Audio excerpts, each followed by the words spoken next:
तभी वहां हमारे कन्हैया जी पधारते हैं। इन सारी चीजों को देखकर कन्हैया की जिज्ञासा बढ़ जाती है। बाबा, आज गोकुल में किस उत्सव की तैयारी की जा रही है? लल्ला, ये इंद्रदेव की पूजा की तैयारी चल रही है। बलराम कृष्ण महामुनि अभिलाष को प्रणाम कीजिए। कल्याण वस्तु। प्रभु, ये इंद्रदेव की पूजा क्यों करते हैं? वर्षा ऋतु के आगमन पूर्व हम इंद्रदेव को प्रसन्न करने हेतु पूजा करते हैं। और यदि ये पूजा न की जाए तो? इंद्रदेव देवताओं का राजा व बादलों का भी राजा। अगर ये क्रोध में आए तो यहाँ वर्षा होनी बंद हो जाएगी। वृंदावन में अनाज तो क्या, घास का एक तिनका भी नहीं उगेगा और हमें पानी का एक बूंद भी नसीब नहीं होगा। ऐसा है तो मैं इंद्र को देवता नहीं कहूँगा। कोई देवता अपने भक्तों के साथ ऐसा व्यवहार कैसे कर सकते हैं? देवता तो वो होते हैं जो अपने भक्तों की छोटी से छोटी भूल भी मान लेते हैं, अपने भक्तों को एक समान समझते हैं। पर इनका ये व्यवहार तो एक व्यापारी की तरह हुआ ना प्रभु।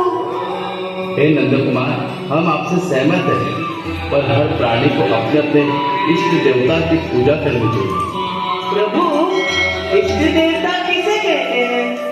हमारे पालन पोषण के लिए जरूरी सामग्री जो हमें निस्वार्थ भावना से दी और हमें अपने माता समान प्रेम करें, उन्हें इष्ट देवता कहते हैं। हमारा अनाज उगाने के लिए एक सही मात्रा में वर्षा होनी जरूरी है, इसलिए हमारे इष्ट देवता इंद्रदेव हैं। यदि ऐसा ही है तो हमारे इष्ट देवता तो हमारी गौ माता होनी चाहिए। सब गाँव वाले तो अपने बच्चों को, बुजुर्गों को गाय का ही दूध पिलाते हैं। और हाँ, हमारे इष्ट देवता तो गोवर्धन पर्वत भी होने चाहिए, क्योंकि हमारी गौ माता का निस्वार्थ भावना से पालन पोषण तो गोवर्धन पर्वत ही करता है। मैं तो कहता हूँ हम मनुष्यों को इस धरती माता और हमारे निस्वार्थ प्राणियों की पूजा करनी चाहिए। कृष्ण कन्हैया की ये बातें सुनकर महामुनि अचंभित रह गए। इतनी कम उम्र में जीवन का सार इतनी सहजता से कोई महापुरुष ही बता सकता है। महामुनि जी ने भरे अंतःकरण से नन्हे कृष्ण को प्रणाम किया और गोकुल वासियों को गोवर्धन पूजा की तैयारी करने का आदेश दिया। कुछ ही समय में ये वार्ता इंद्र को मिली और इंद्र क्रोधित हो गया। किसने किया ये दुस्साहस? कौन है ये कृष्ण? क्या वो ये नहीं जानता कि हम इंद्र हैं? इंद्र, इन सभी देवताओं के राजा। कौन है ये कृष्ण? महाराज, ये बालक वही है जो साक्षात भगवान विष्णु जी का अवतार है। अवतार? किंतु क्या विष्णु जी ये नहीं जानते कि हम कौन हैं? ये बालक कोई अवतार नहीं है, ये सब माया है, माया। और देवता हो या मनुष्य, अवश्य सबको इंद्र को प्रणाम करना चाहिए। जी महाराज। शीघ्र ही वृंदावन जाओ और ऐसी तबाही मचाओ कि वृंदावन में कोई जीवित नहीं बचना चाहिए।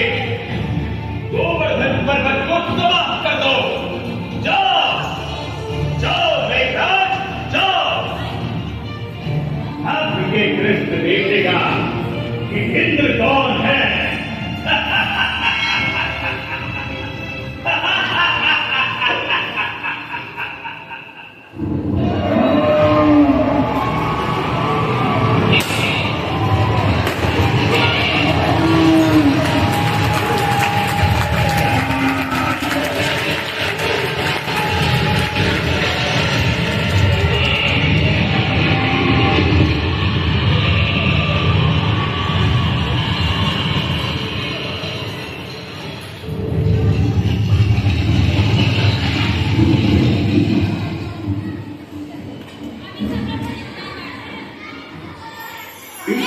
गोकुल वासियों की रक्षा की खातिर गोवर्धन पर्वत को अपनी उंगली पर उठा लिया।